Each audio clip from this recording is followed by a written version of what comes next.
Sir ये तलहा नवाज ने एक शिकायत की है। वो कहते हैं कि अक्सर ये होता है कि लोग जो है ना वो यूनिवर्सिटी चले जाते हैं, वहां से पढ़ के बाहर निकलते हैं, पैसे ज़ाया होता है, टाइम ज़ाया होता है, और उसके बाद फिर आके पूछते हैं मैंने क्या किया, और फिर अल्लाह पे कोर्स करते हैं। तो आप मैट्रिक के स्टूडेंट को या उसके अंडर मैट्रिक के स्टूडेंट को गाइड क्यों नहीं करते कि उनको क्या पैथ लेना चाहिए, ताकि वो उस ट्रैक में ना जाएं और सही रास्ते पे चल के टाइम ज़ाया ना हो कम से कम। क्या क्या गाइडलाइन आपके मैट्रिक और अंडर मैट्रिक के लिए? असल में ये एज ऐसी होती है मैट्रिक और अंडर मैट्रिक, इसमें ना आपको अ, मतलब कि ना टेस्टोस्टेरोन बहुत ज़्यादा लड़कों में ना वो ज़्यादा होता है, डेवलप हो रहा होता है, and they are going through different phases, ठीक है ना? तो वो जो है ना वो नहीं करते ना, सुनते नहीं है बात ना। अ, वालदेन का बड़ा किरदार होता है इसके अंदर कि वो किस तरह से बच्चों को गाइड करें, क्या करें ना। हमारी गाइडेंस सबके लिए मौजूद है। हम कहते हैं कि भाई इन तमाम क्वालिफ़िकेशंस का कोई प्री रिक्विज़िट नहीं है। लेकिन मिनिमम जो प्री रिक्विज़िट है, जब 8वीं जमात का बच्चा मूसा जमाल, वो आके 2 साल से लगा हुआ था हमारे पास, सब कुछ कर लिया। उसने ट्रेडिशनल स्कूलिंग नहीं की। मुझे बड़ी खुशी है, और ये वो बच्चा है कि जिसको मैं जो है ना मैंने इसका नाम लिखा है कि यार इसको हम स्पॉन्सर करेंगे, ठीक है ना? अपने कॉलेज में पढ़ने के लिए, सब कुछ करने के लिए, ठीक है? तो वो बच्चा जो है आई am very proud of him माशाल्लाह। एट द एज ऑफ 16 उसने इतने सारे काम कर लिए। एट द एज ऑफ 16 लोग मैट्रिक कर रहे होते हैं, ठीक है ना? और एट द एज ऑफ 16 वो डेफ सिसॉप्स खत्म कर चुका है, अपने लास्ट पेपर की तैयारी कर रहा है, ठीक है? तो जब मेरे पास आया था तो उसकी आवाज़ भी कच्ची थी, अब उसकी आवाज़ भी मैच्योर हो रही है मेरे साथ, यानी कि he is growing in front of me. I am very happy. So ये तमाम लोगों के लिए है। उसके वालिद ने उसको एंगेज किया, उसको लगाया। वालिद ने उसको एंगेज किया, उसको लगाया, ठीक है ना? उसको अपने साथ उसको बोला कि बस ये सुनो, बात सुनो, करो, ये करो, वो करो, हमारे साथ बिठा दिया, ठीक है ना? और उसके वालिद साहब उसको मॉनिटर करते रहे, पुश करते रहे, देखते रहे। तो वो जो ड्राइव है ना, ड्राइव वो बड़ी इंपॉर्टेंट है। अगर आपके पास ड्राइव ना हो, तो आप कुछ नहीं कर सकते। ड्राइव आपको ना 2 चीज़ों में इंसान सीखता है, या तो उसको हालात सिखाता है, ठीक है ना? या फिर उसको जो है ना उसके माँ-बाप उसको ड्राइव करते हैं। तो at the age of matric जब मैं था, तो मैं फर्स्ट या सेकंड ईयर की मैथ्स पढ़ा रहा होता था, ठीक है ना?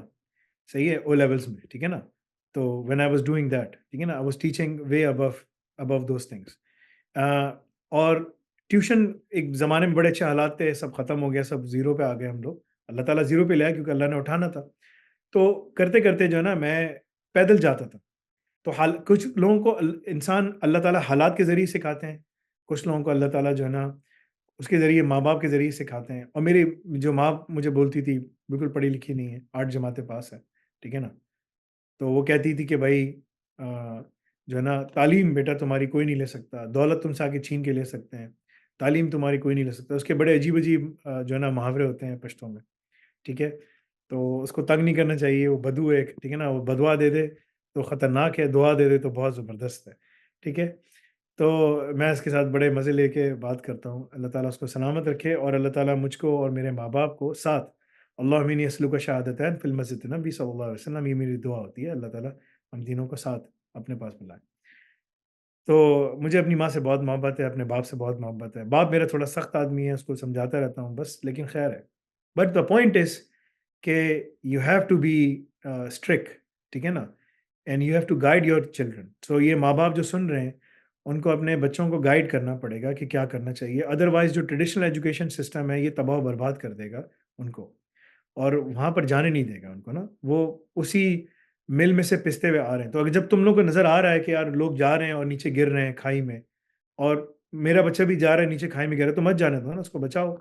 उसको उसके ऊपर टाइम लगाओ, उसके ऊपर टाइम इन्वेस्ट करो। तो ये माँ-बाप का डिसीज़न है। मैं तो सबको बोलता रहता हूँ, जाओ शुरू करो, जाओ शुरू करो, जाओ शु लोग शुरू नहीं करते। अब ये मैं सबके पीछे भाग तो नहीं सकता ना। इसलिए मैं पर्सनली किसी के पीछे नहीं भागता। मैं अपना काम खुद कर लेता हूँ। क्योंकि मेरे लिए सबसे पहले मेरे अपने घर वाले हैं, ठीक है ना? और उसके बाद मेरे पड़ोसी, फिर उम्मत मुस्लिमा सब हैं। तो मैं जो कर सकता हूँ, मैं करता हूँ। जो मैं मेरे हाथ में जो नहीं है, वो मैं नहीं कर सकता, ठीक है? तो बहुत दफ़ा मैंने बोला है, समझाया, और मैं समझाता भी रहता हूँ। ये मैसेज पेरेंट्स के पास जा रहा है, जाएँ रिसर्च करें, पढ़ें कि क्या है, किधर है, दुनिया कैसे कहाँ से जा रही है। और अगर अपने बच्चों को उसी एजुकेशन सिस्टम में रखना है, तो रखो भाई, ठीक है। पढ़ाओ उसी तरह, और फिर इंतज़ार करो, जब वो 30 साल का हो जाएगा तो भी पैसे नहीं कमा सकेगा। ठीक है? Go and do it, whatever you want to do it. It's up to you.